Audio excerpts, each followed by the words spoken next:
नमस्कार बच्चों, आज की क्लास में हम देखेंगे मापन में अनिश्चितता। हम जब किसी भी भौतिक राशि का मापन करते हैं तो सामान्यतः हमारी कमी से या उपकरण की कमी से जो मापित भौतिक राशि है उसमें अनिश्चितता हो सकती है या होती है। अनिश्चितता कहाँ पर होती है इसको देखा जाए।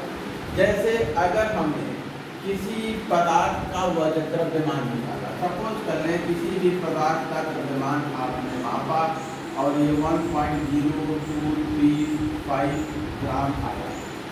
किसी भी पदार्थ का द्रव्यमान हम एनालिटिकल बैलेंस से अगर हमने तौला नापा और इतना आया, यहाँ अनिश्चितता कहाँ पर हो सकती है? जो ये अंतिम अंक है यहीं पर अनिश्चितता हो सकती है। ये या तो कितना हो सकता है, यानी कि 1.0236 हो सकता है, या तो फिर 1.0234 हो सकता है। 5 से या तो एक ज़्यादा हो सकता है या 5 से एक कम।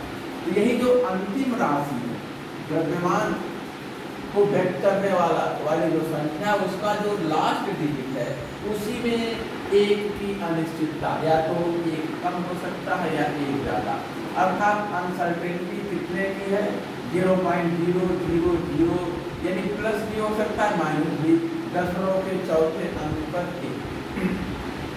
अनिश्चितता इतने की है, ठीक है। अनिश्चितता जो है 0.001, ये पॉजिटिव भी हो सकती है नेगेटिव। प्लस इतना है तो अंतिम डिजिट ये हो सकता है, माइनस इतना है तो अंतिम डिजिट ये हो सकता है। अब रही बात कि अनिश्चितता कम से कम, अगर हम अनिश्चितता कम से कम चाहते हो कि द्रव्यमान के या किसी भी भौतिक राशि के मापन में जो अनिश्चितता है वो कम से कम हो, तो हमें क्या करना पड़ेगा? द्रव्यमान को व्यक्त करने वाली जो संख्याएं हैं उसमें अधिक से अधिक नंबर होना चाहिए। देखिए, अगर जो है हम जैसे जो तराजू हमारा होता है, जो तराजू हमारा होता है साधारण, उसमें हम किसी पदार्थ का द्रव्यमान हमने निकाला, सपोज कर लें 2.53 ग्राम आ गया। तो यह तराजू दशमलव के दूसरे अंक तक किसी भी पदार्थ का द्रव्यमान माप रहा है। अनिश्चितता कितने की है इसमें? जो मास में अनसर्टेनिटी है डेल्टा एम, जो प्लस माइनस हो सकता है, ये 0.01 प्लस या माइनस 0.00, ठीक है। ये या तो कितना हो सकता है? 4 हो सकता है या 2 हो सकता है। दशमलव के दूसरे अंक पर अनिश्चितता है। लेकिन अगर हम किसी द्रव्यमान को जिस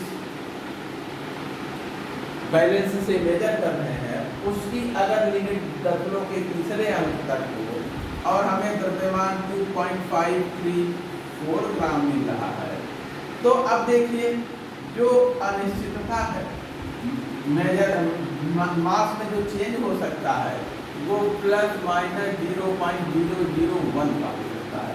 ये डेसिमल के बाद तीसरा थर्ड डिजिट पर या तो एक ज़्यादा हो सकता है या तो एक कम हो सकता है। तो इससे ये 10 टाइम्स छोटी अनसर्टेनिटी है, इससे ये 10 टाइम्स छोटा है। और अगर जैसा हम एनालिटिकल बैलेंस में लेते हैं, एनालिटिकल बैलेंस जो रासायनिक चूल्हा होता है जिसको हम प्रयोगशाला में यूज करते हैं, वो किसी भी सब्सटेंस का मास दशमलव के 4th प्लेस तक चौथे अंक तक ग्राम में मेजर करता है। तो उसका मान, उससे सपोज कर ले मास हमने लिया इतना ग्राम निकाला, तो यहाँ अब इसमें तो देखिए दशमलव के बाद दूसरे डिजिट को जो अंतिम डिजिट होता है वही अनसर्टेनिटी होती है और इसमें इस डिजिट में अनसर्टेनिटी होगी। तो जो अनसर्टेनिटी है मास में वो कितना? प्लस माइनस 0.0001, ठीक है। और ये इससे 10 टाइम्स छोटा है। तो हम देख रहे हैं कि जैसे जैसे डिजिट बढ़ते जा रहे हैं, जो डिजिट टर्म्स है किसी भी पदार्थ के द्रव्यमान के मापन में यहाँ केवल 3 अंक थे, तो अनसर्टेनिटी 0.01 की थी। अंकों की संख्या 4 हो गई तो अनसर्टेनिटी 0.001, इससे 10 गुना छोटा। अगर अंकों की संख्या 5 हो गई तो अनसर्टेनिटी इससे भी 10 गुना छोटा।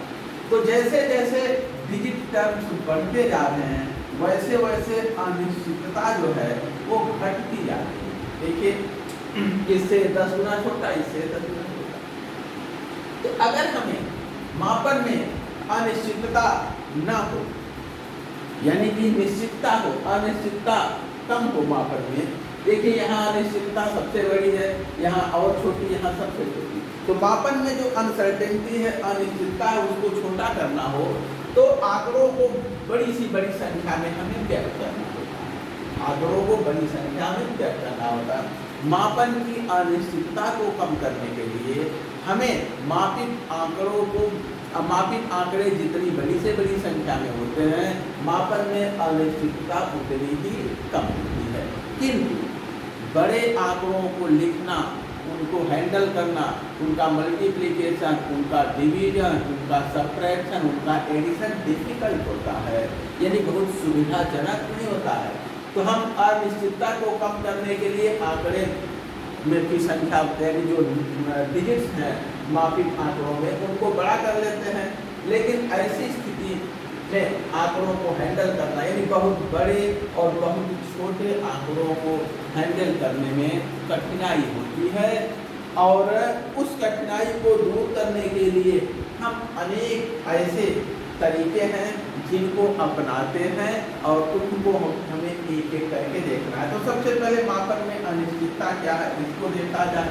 अनिश्चितता को कम करने के लिए मापित आंकड़े बड़ी संख्या में, मापित आंकड़ों को लार्ज नंबर में व्यक्त किया जाना उचित होता है। लेकिन लार्ज नंबर को हैंडल करना, उसको उसके साथ मैथमेटिकल ऑपरेशन, गणितीय क्रिया कठिन होती है। और इस कठिनाई को दूर करने के लिए हम विभिन्न तरीके अपनाते हैं। तो पहला, किसी भौतिक राशि के मापन में, भौतिक राशि के मापन में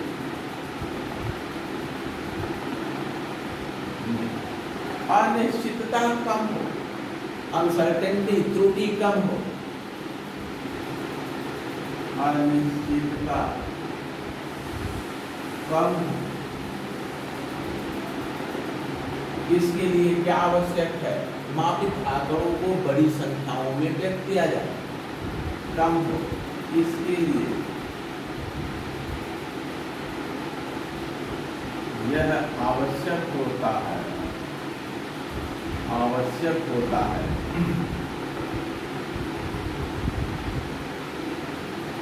कि मापित आंकड़ों को बड़ी संख्या में व्यक्त किया जाए।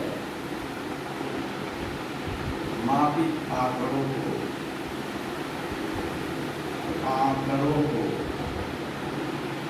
बड़ी संख्या में व्यक्त किया जाए।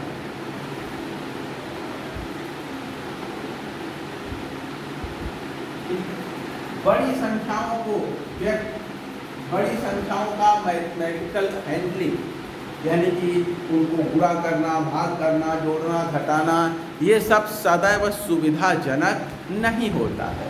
बड़ी संख्याओं को हैंडल करना, बड़ी संख्याओं को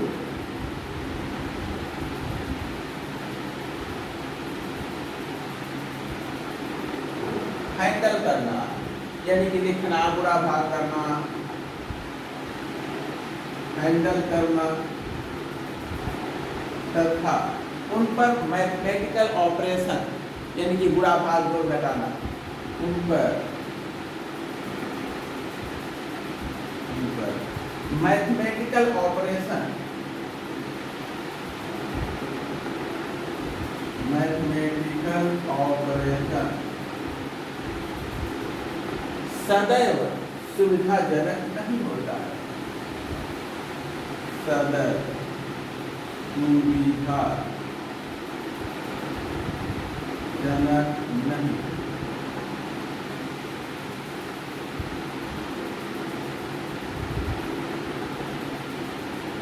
अतः इन्हें अब हम क्या करें, बड़ी संख्याओं को लार्ज जो नंबर्स हैं उनको निश्चितता मिनिमम अनिश्चितता के साथ सुविधाजनक तरीके से हम हैंडल करें। इसके लिए निम्न तरीके हैं। बड़ी संख्याओं को न्यूनतम अनिश्चितता के साथ सुविधाजनक तरीके से हैंडल करने के लिए निम्नलिखित विधियां हैं, निम्नलिखित तरीके हैं, निम्न तरीकों से हैंडल किया जा सकता है। एक एक करके देखते हैं। बड़े आंकड़ों को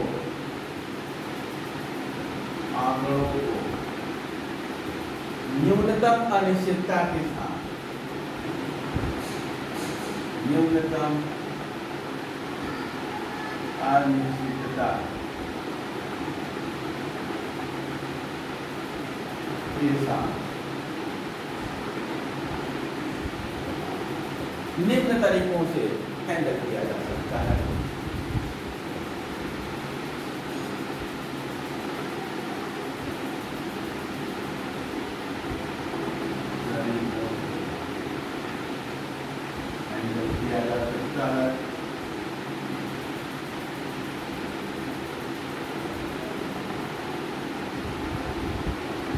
अब इसमें पहला जो तरीका हम लोग देखेंगे वो है साइंटिफिक नोटेशन। साइंटिफिक नोटेशन जो वैज्ञानिक नोटेशन है, किसी भी राशि को वैज्ञानिक तरीके से हम कैसे व्यक्त करते हैं, किसी भी राशि को वैज्ञानिक तरीके से हम कैसे व्यक्त करते हैं, ये देखा जाए साइंटिफिक नोटेशन।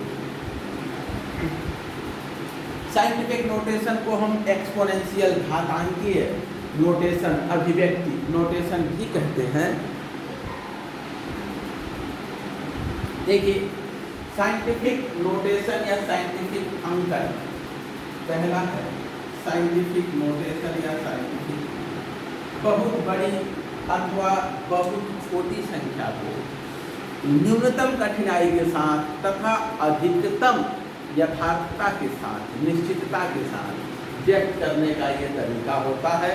इसमें हम संख्याओं को, बड़े बड़े आंकड़ों को घातांक के रूप में अंकित करते हैं। कैसे, ध्यान दीजिए, जो साइंटिफिक नोटेशन है, वैज्ञानिक अंकन है।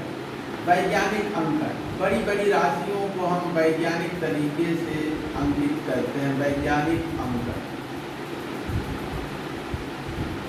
जो बहुत बड़ी संख्याएं होती हैं या बहुत छोटी संख्याएं होती हैं, उनके मैथमेटिकल ऑपरेशन में, उनकी हैंडलिंग में डिफिकल्टी होती है, लिखने में, जोड़ने, घटाने, गुणा, भाग करने में। अतः बहुत बड़ी राशियों को हम न्यूनतम अनिश्चितता के साथ, यानी कि न्यूनतम अनिश्चितता के साथ किस रूप में, घातांक के रूप में व्यक्त करते हैं। ठीक है, देखते हैं। बहुत बड़े आंकड़ों को, बड़े आंकड़ों को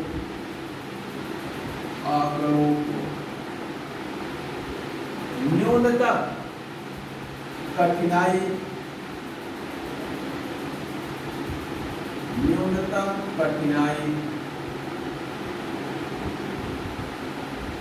तथा अधिकतम यथार्थता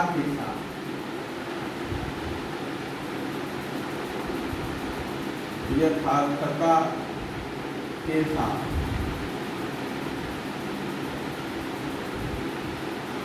व्यक्त करना वैज्ञानिक अंकन है। व्यक्त करना साइंटिफिक नोटेशन या वैज्ञानिक अंकन नोटेशन कहलाता है। यानी साइंटिफिक नोटेशन में हम बड़ी बड़ी राशियों को न्यूनतम कठिनाई और अधिकतम परिशुद्धता के साथ व्यक्त करते हैं। साइंटिफिक नोटेशन को सामान्यतः निम्न प्रकार से व्यक्त करते हैं। साइंटिफिक नोटेशन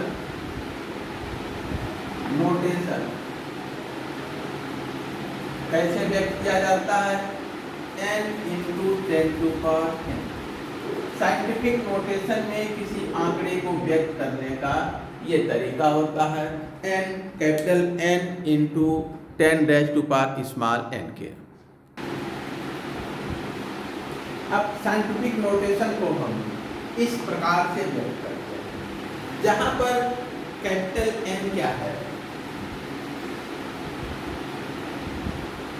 कैपिटल N को हम डिजिट टर्म कहते हैं, डिजिट पद कहते हैं।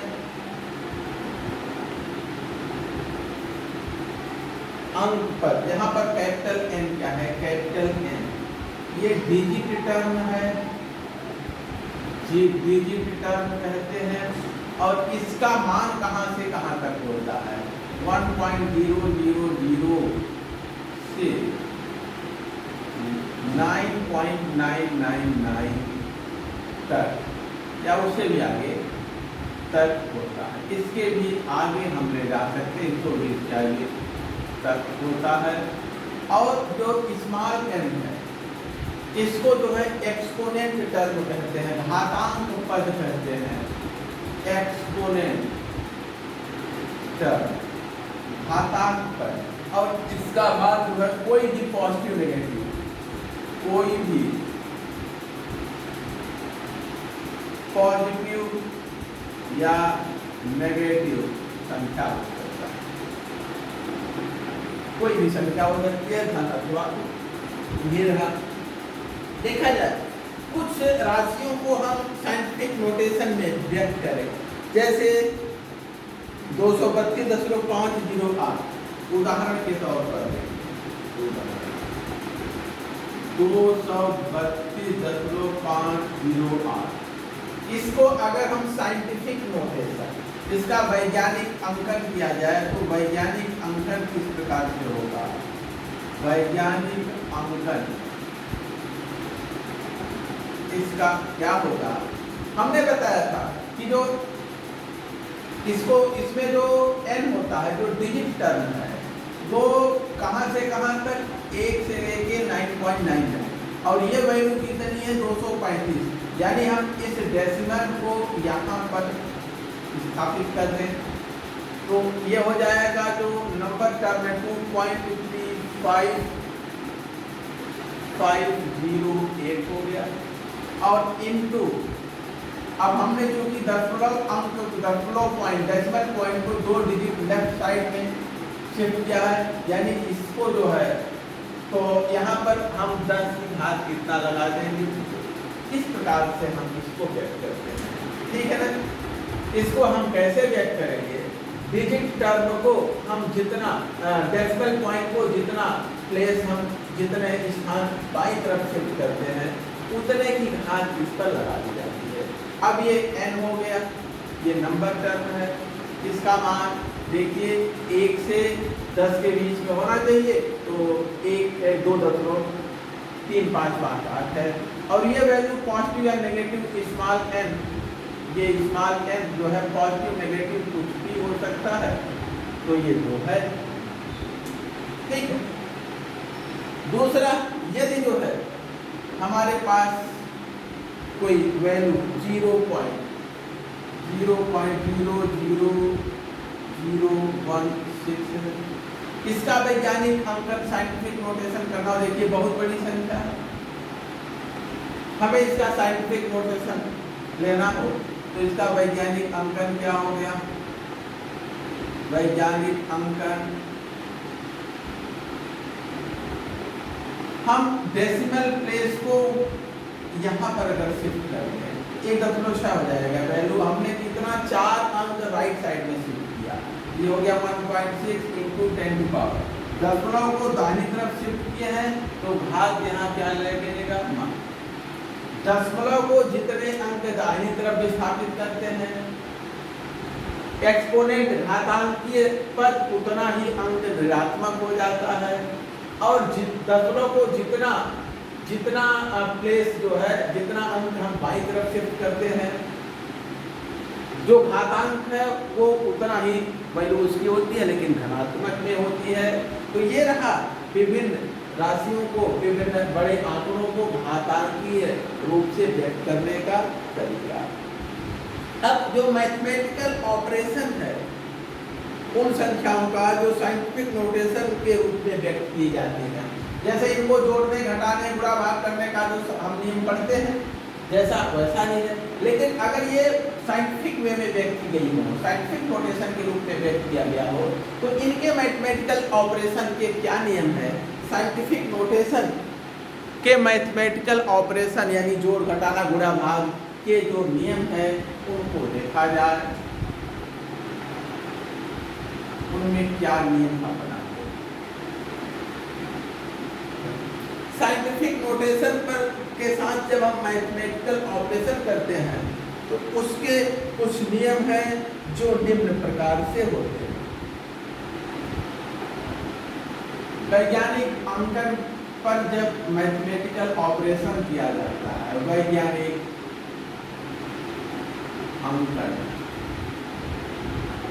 यानी जो साइंटिफिक नोटेशन है के रूप में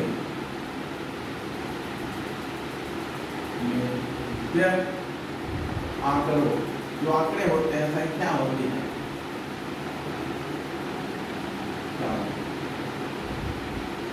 कि मैथमेटिकल ऑपरेशन, उनका जो गणितीय क्रिया है, उनके साथ गणितीय क्रिया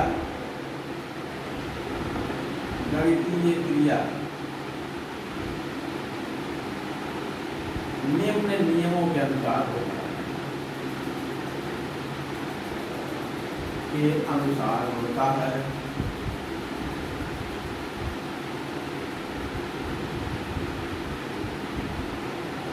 अब पहला देखिए नियम, हम किस नियम के अनुसार मैथमेटिकल ऑपरेशन, गणितीय क्रिया साइंटिफिक नोटेशन के रूप में व्यक्त की गई संख्याओं पर करते हैं। ये दो तरीके से हम लोग देखेंगे। एक तो योग, हम कहें कि गुणा तथा भाग करना, इनका दूसरा है योग और घटाना, योग करना या घटाना। तो गुणा और भाग यानी कि मल्टीप्लिकेशन और डिवीजन में एक जैसे नियम लागू होते हैं। तो हम पहले देखते हैं मल्टीप्लिकेशन एंड डिवीजन, भाग, मल्टीप्लिकेशन एंड भाग करना, डिवीजन। सबसे पहले हम साइंटिफिक नोटेशन में व्यक्त राशियों का गुणा भाग देखते हैं।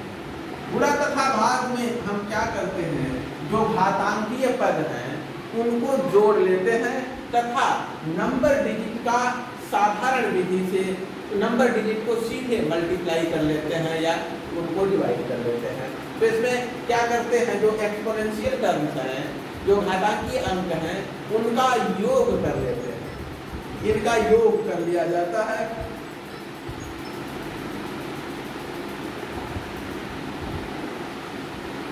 इसमें क्या करते हैं, घातांक का योग कर लिया जाता है, घातांकों का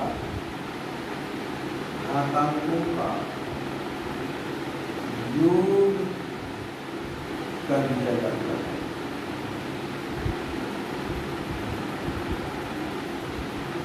घातांकों को हम जोड़ देते हैं।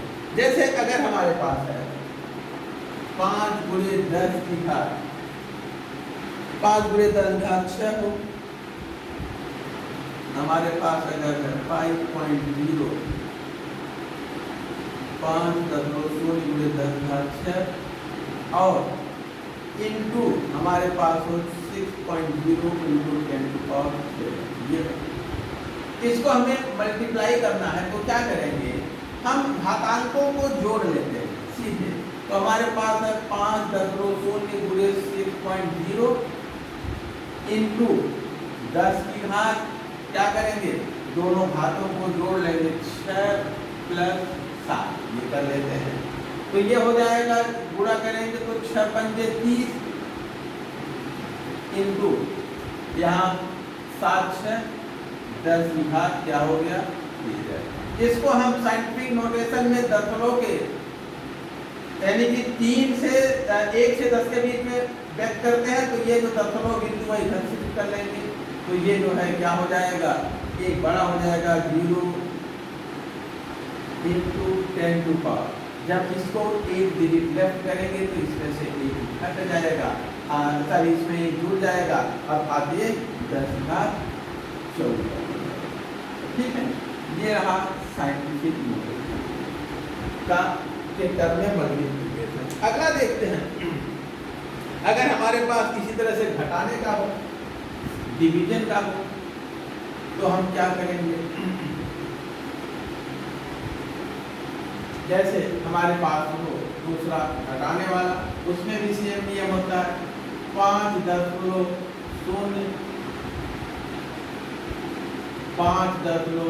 गुणे 10⁻³ बटे 2.5 गुणे 10⁻⁴। ठीक है, अब हम क्या करेंगे? यहाँ 10⁻⁴ कर देते हैं, 10⁻⁴। तो हम क्या करेंगे? हमें इनको जोड़ना है ना, तो हम इसको ऊपर करेंगे, इस वाले पद को ऊपर करेंगे, तो क्या हो जाएगा? 5.0 बटे 2.5 गुणे 10⁻³ जब भी घातांक पद को नीचे से ऊपर ले जाते हैं तो ये चिन्ह प्लस का माइनस, माइनस का प्लस हो जाता है। नीचे से ऊपर ले जाएंगे तो माइनस इंटू 10⁻⁴ हो जाएगा। घातांक को नीचे से ऊपर ले जाएंगे तो इसका चिन्ह प्लस का माइनस, माइनस का प्लस हो जाएगा। अब ये हो गया, इसको डिवाइड करेंगे तो 2 आ जाएगा, 5 को 2.5 से इंटू 10⁻³ -3 और प्लस -4 दोनों को जोड़ देंगे तो -7 आ जाएगा। ये 2.0 इंटू 10⁻⁻⁴। तो इस तरह से जो है हम इनको इनका मल्टीप्लिकेशन या डिवीजन करते हैं। अब जो है अगला जो पॉइंट है, वो अगला जो पॉइंट है वो ये है इनका एडिशन और सब्ट्रैक्शन, इनका घातांकीय पदों का जोड़ना तथा घटाना, addition and multiplication, addition and subtraction,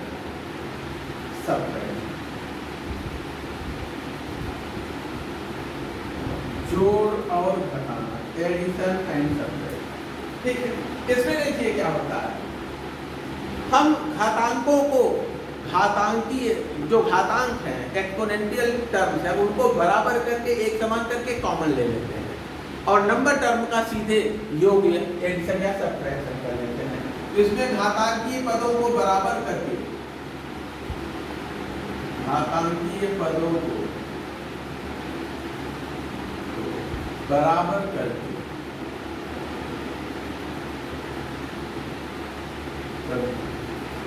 common ले लिया जाता है, कॉमन ले लिया जाता है।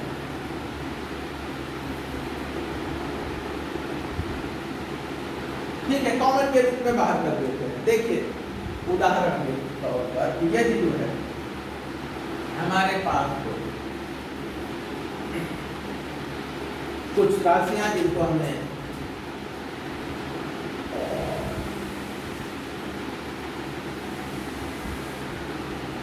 जैसे हमारे पास 2.32 है इंटू 10⁻⁴ और प्लस 245 इंटू 10⁻⁵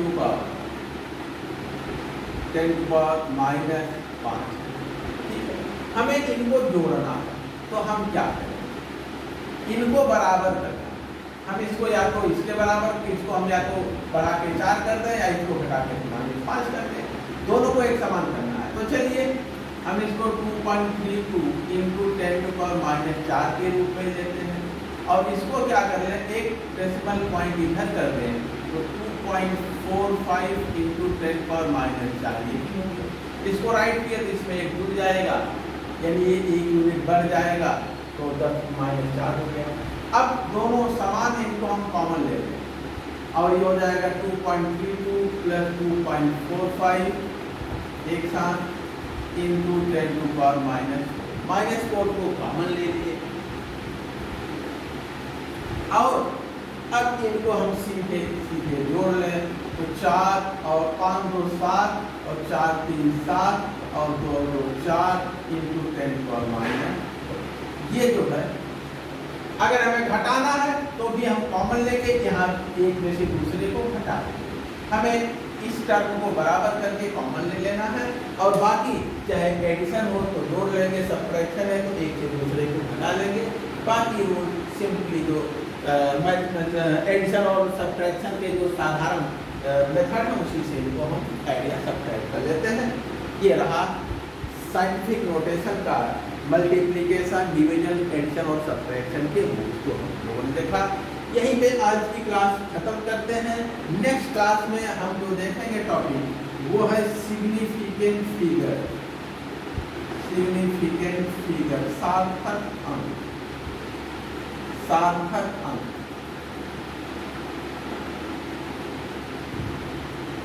इन पर हम कल की क्लास में चर्चा करेंगे।